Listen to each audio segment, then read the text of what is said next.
अर्थव्यवस्थाओं की उनकी सिमिलैरिटी के आधार पर रखा गया है। केवल ये ग्रुप 1 और ग्रुप 2 में डाइवर्जेंट इकोनॉमी है जिनकी कैरेक्टरिस्टिक आपस में सेम नहीं है। अब इसमें जो इसका जो मैंडेट है वो कैसे ये लोग वर्क करते हैं G20, इन्होंने एक शेरपा ट्रैक है, एक है फाइनेंस ट्रैक। फाइनेंस ट्रैक में जो सबसे पहले इसका जो ओरिजिन था उसमें फाइनेंस ट्रैक ही था, और इसमें सारे देशों के जो सेंट्रल बैंक है उनके गवर्नर्स और फाइनेंस मिनिस्टर्स आपस में बैठकर इन फाइनेंशियल इश्यूज पर चर्चा करते हैं और कहाँ डेटा गैप है उसको कैसे फुलफिल करना है उस पर इनकी negotiations and rounds of meetings होते हैं। 98 के बाद 2008 के बाद इन्होंने शेरपा ट्रैक को भी इंक्लूड किया, और ये जो G20 की जो समिट थी वो हेड्स ऑफ नेशंस तक एक्सपेंड कर दी गई कि केवल इसमें अब राष्ट्रों के जो बैंक्स हैं उनके गवर्नर्स और फाइनेंस मिनिस्टर्स ही नहीं रहेंगे बल्कि हेड्स ऑफ द नेशंस भी शामिल होंगे। तो शेरपा ट्रैक जो है जो रियल सेक्टर यानी कि इंक्लूसिव ग्रोथ पर अपने नेगोशिएशंस करता है, राउंड्स ऑफ मीटिंग लेता है, और बाकी जो गवर्नर्स हैं, फाइनेंस मिनिस्टर है, या फाइनेंस ट्रैक के तहत काम करते हैं। तो ये तो इसकी बेसिक स्ट्रक्चर और थ्योरी।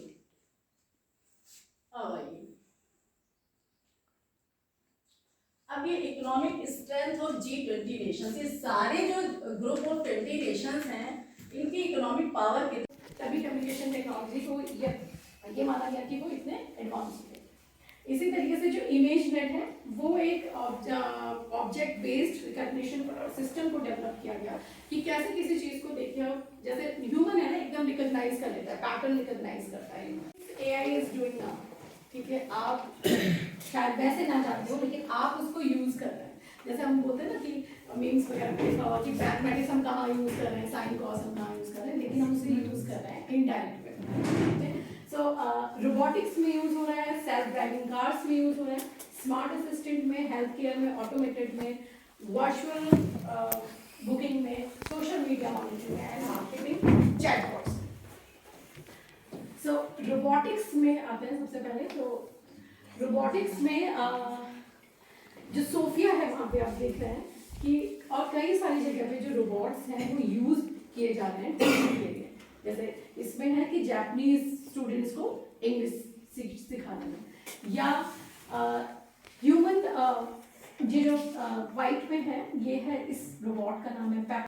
आप लोगों ने पढ़ा होगा बहुत ढेर सारी जो ट्रांस बाउंड्री इश्यूज होते हैं कि पानी को लेके, है ना, क्योंकि जो हमारी जितनी भी रिवर्स वगैरह है एक स्टेट से दूसरे स्टेट में क्रॉस कर रही है, ठीक है, ऐसी बहुत ढेर सारी जो हमारे रिवर्स वगैरह, लेक्स वगैरह हैं, जब वो अलग अलग कंट्रीज की एरिया को करते हैं तो वहाँ पे क्या होता है, ट्रांस बाउंड्री इश्यूज हो जाते हैं। जीवन पाया जाता है, ये आप सभी लोगों ने सुना है कि लाइफ इज ऑन अर्थ, तो the earth is what we all have, एक अर्थ ही है। जनसंख्या जो बढ़ता जब जनसंख्या थी वो देश के लिए घातक होती जा रही थी, इसलिए परिवार नियोजन के जितने भी हमारे रूल्स रेगुलेशन हैं, जितनी भी उनकी व्यवस्थाएं हैं, ये छठी पंचवर्षीय योजना में हमने इस लक्ष्य को निर्धारित किया कि हमारे देश की जो जनसंख्या है वो इस स्तर पर नियंत्रित रहे कि यह कहीं न कहीं जनसंख्या विस्फोट के रूप में हमारे सामने न आ सके। जो करप्शन होता था, बीच के जितने भी हमारे बैरियर्स थे वो सरकार ने हटा दिए। इसके अलावा कृषि सम्मान निधि, हमारे किसानों को हर 6 महीने में 2000 रुपये सरकार दे रही है कृषि सम्मान निधि के रूप में। और इसके अलावा एक बड़ा महत्वपूर्ण नारा, लोकल वोकल फॉर लोकल, कि अपने जो क्षेत्रीय उत्पाद हैं इनको कैसे हम लोग बढ़ावा दे सकें। अभी आप देखना कि पहले से हम जब डुबके सहयोग से, हम सब और आपके सहयोग से ये यात्रा और खूबसूरती से आगे बढ़े चलेगी, और निश्चित तौर पर हम अधिकांश क्षेत्र में आत्मनिर्भर होंगे और विकसित राष्ट्र के श्रेणी में पहुंचेंगे। शुक्रिया।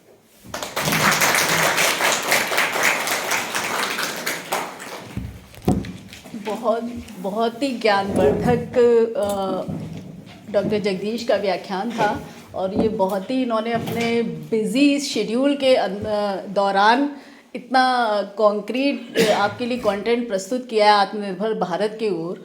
मैं वाकई हतप्रभ रह गई कि बहुत ही कंसाइज्ड वे में इन्होंने प्रस्तुति दी है कि किस प्रकार भारत पंचवर्षीय योजनाओं में अपने छोटे छोटे लक्ष्यों को रखता हुआ उनकी ओर बढ़ता हुआ 1990 में से अर्ध खुली अर्थव्यवस्था से 1990 में खुली अर्थव्यवस्था की ओर बढ़ा और हमने बहुत सारे देशों के साथ विकास के अवसरों को प्राप्त किया, उन्नति अर्जित की।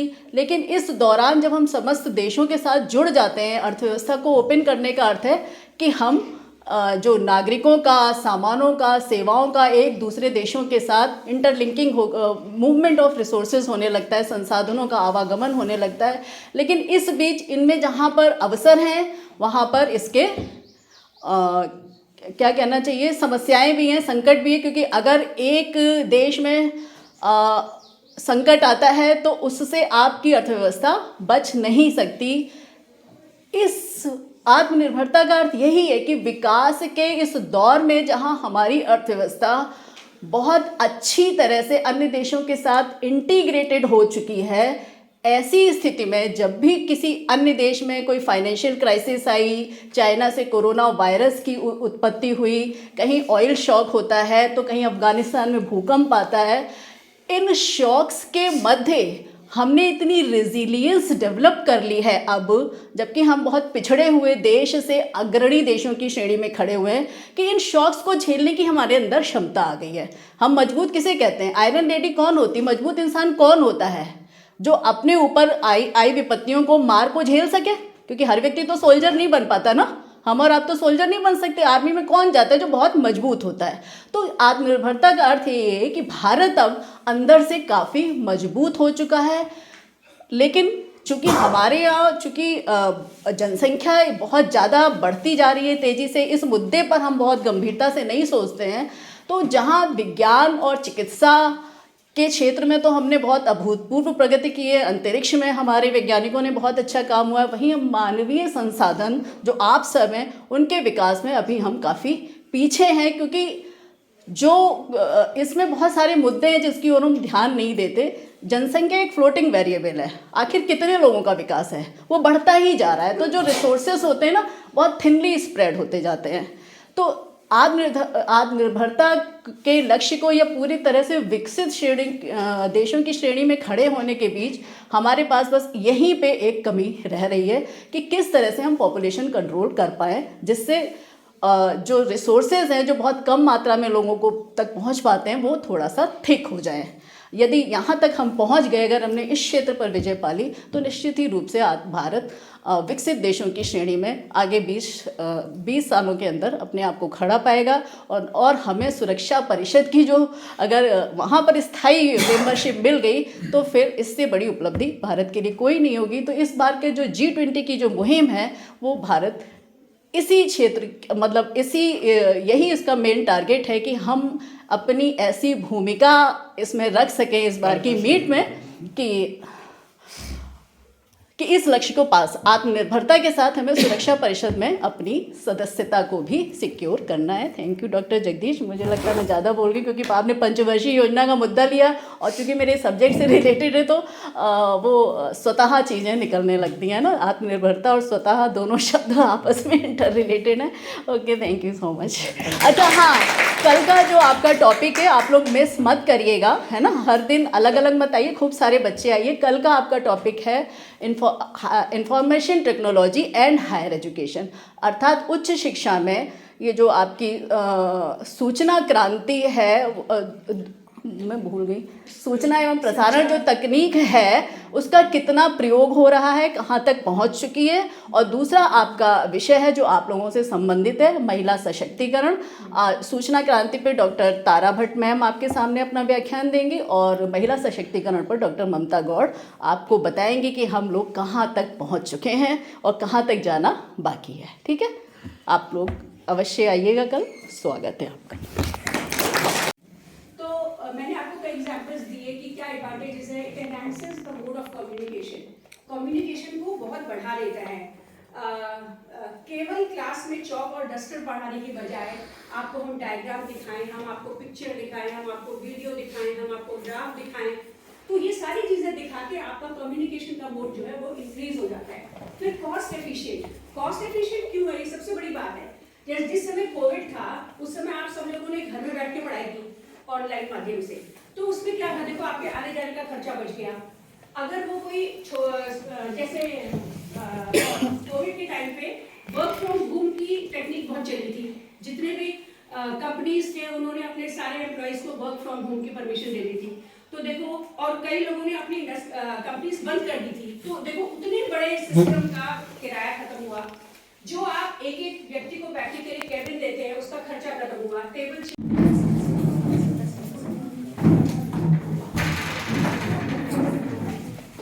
Now next we come to this digital India. ये डिजिटल इंडिया में इंडिया ने किन किन फील्ड्स में अपने डिजिटलाइजेशन को यूज किया है? तो ये industry, trade and commerce, defence, agriculture, तो ये सारे सेक्टर्स दिखाए हैं किस किस चीज में क्या क्या चीजें हमारी डिजिटलाइज्ड हो गई हैं। Now digital India globalize empowerment of women, ठीक है। तो सबसे पहले वीमेन एम्पावरमेंट है क्या? पति ही स्टेट ऑफ माइंड है। आप किसी के ड्रेसिंग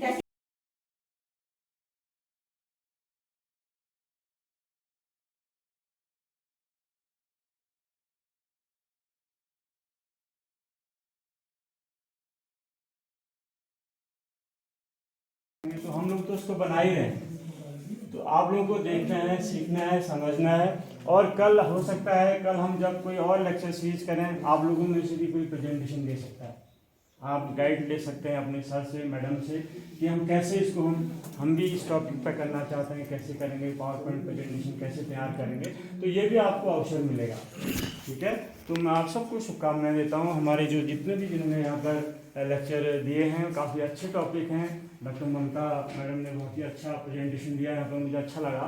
काफ़ी संविधान की जानकारी और महिला जो सशक्तिकरण है उस पर काफ़ी उन्होंने अनुच्छेद धाराओं का उल्लेख किया। ये आप लोगों को सीखने की बात है। ऐसे तारा भट्ट मैडम ने इन्फॉर्म